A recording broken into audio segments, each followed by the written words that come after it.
verse 15.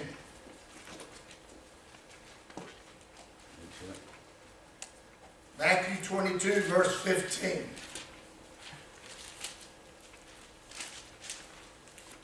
This is 3 times God is tried as Jesus in earth to be tripped up. Listen to what they say. The Pharisees went and plotted how they might entangle him in their talk. Now I would like to take pastoral liberty and reread this. Then the Republicans and the Democrats went and plotted how they might entangle Jesus and his church in their talk. And they sent to him these disciples with the Herodians saying, Teacher, we know that you are true and teach the way of God in truth, and nor do you care about anyone. Nor do you care about anyone. Do you see the trap that's being set? You are intolerant. You are unwilling to be nice and understanding and sympathetic. You're just dogmatic. Is that not what we're hearing about the church today? That the church is dogmatic, intolerant, insensitive to the needs of the downtrodden, the poor, and the special interest. Yes, that's exactly what we're hearing.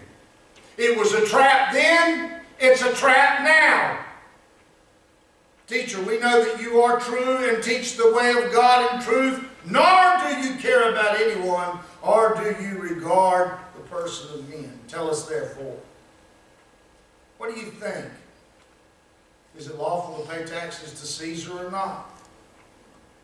But Jesus perceived their wickedness and said, Why do you test me, you hypocrite? Show me the tax money. So they brought him a denarius. They said to him, Whose image and inscription is this? And they said to him, Caesar's. He said to them, Render therefore to Caesar's the things that are Caesar's, and to God the things that are God's. And when they had heard these words, they marveled and left and went on their way. But it doesn't stop there.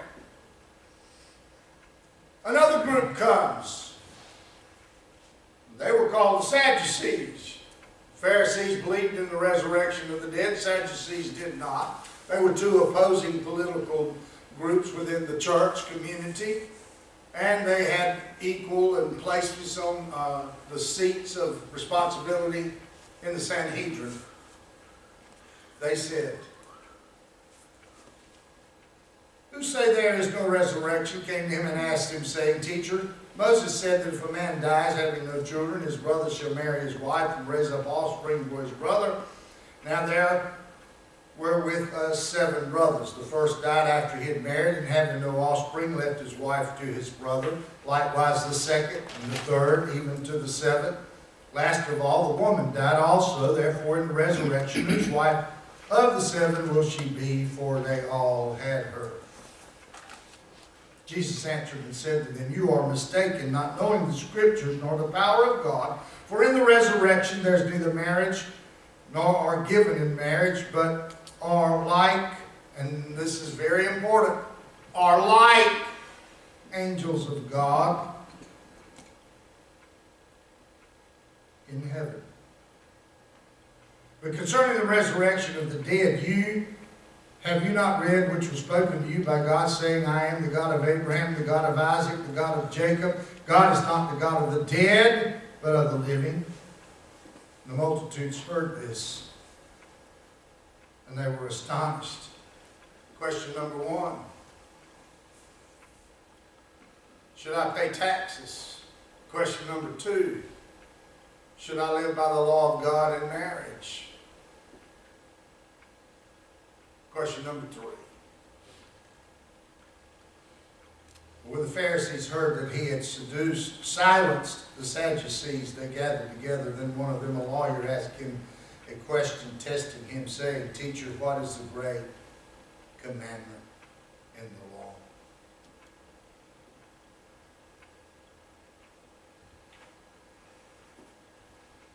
he answered and said, you shall love the Lord your God with all your heart, and with all your soul, and with all your mind. This is the first and great commandment, and the second is like unto it. You shall love your neighbor as yourself. On these two commandments hang all the law and the prophets.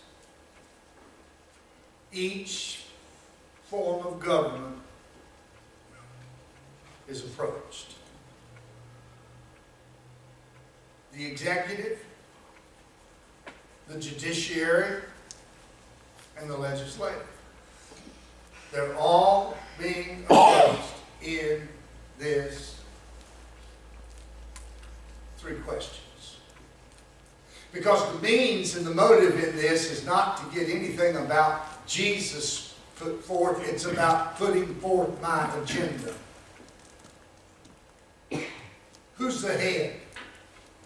Who am I obligated to? Am I obligated to the executive branch of the government, or am I obligated to God? And Jesus said to them, you're obligated to God. You're not obligated to any man. That's why we're free. I'm not obligated to any man, and I'm not responsible for any man but myself. And my relationship with God is dependent on how I interact through Jesus with God according to His Word, and only God is going to judge me. But so often, just like these men, the church has become the judgment zone, and that is the perceived place in our culture today, that all church is a judgment zone. And we don't know anything about love. So then he gets to the legislative part. They've asked him several questions on this line. They've asked him about divorce. They've asked him about the woman caught in adultery. They've asked him about who's going to be whose wife in the resurrection. And I want you to know, who cares? If you're in here and you got former husbands, when you get to heaven, you are not going to waste 1 minute of your time searching up and down heaven's doorstep saying, hey, did that fool make it to heaven? Amen. And you won't waste 1 moment worrying about it, because all you're going to be doing is looking at Jesus and saying, thank you, God, that I got through.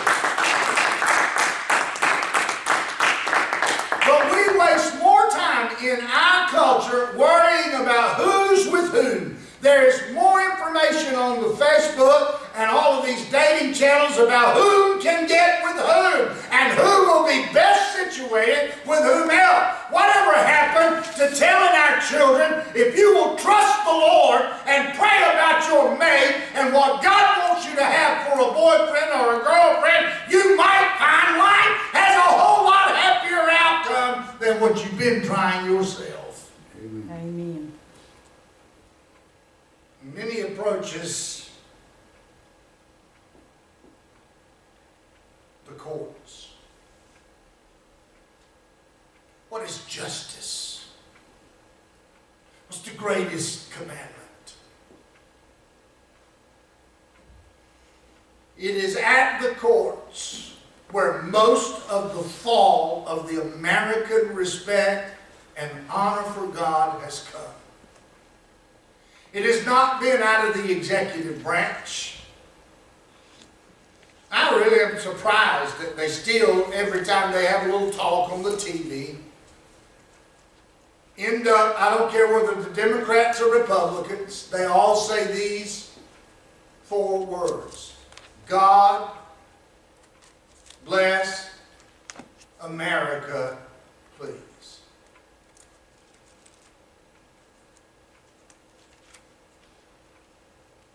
And I'm afraid, because of what we have done in this nation in the last 2,000 years, God's not blessing America anymore. His protection is not on the general population of this nation anymore. there are pockets where people love God and are worshiping Him and lifting Him and trying to live in their communities according to their God-given privilege and principle.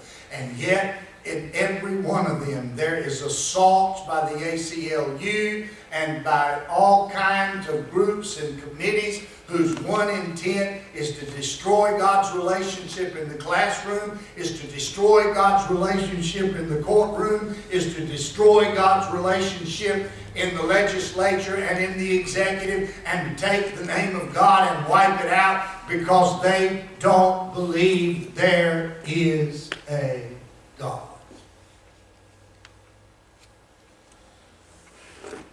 For you who are still in that class and you still believe and you still want to honor God and you still don't have a problem raising a flag up, putting your hand over your heart and saying to that flag, I pledge allegiance to the flag of the United States of America, one nation under God, indivisible with liberty and justice for all. I don't have a problem with that at all. In fact, I would like to see a resurgence of that kind of patriotism, fearing God, respecting His law, and living for His glory. And I think we'd see a change in a lot of places in America.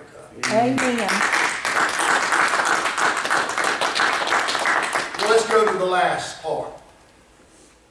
I want you to turn over to the book of Acts. Acts chapter 2.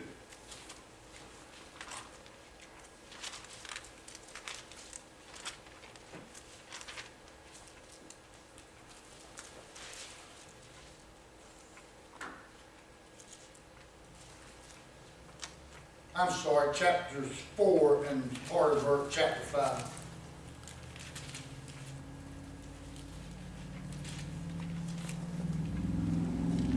Verse 32 in chapter 4 starts, Now the multitude of those who believed were of one heart and one soul. Neither did anyone say that any of the things he possessed was his own, but they had all things in common. And with great power the apostles gave witness to the resurrection of the Lord Jesus Christ,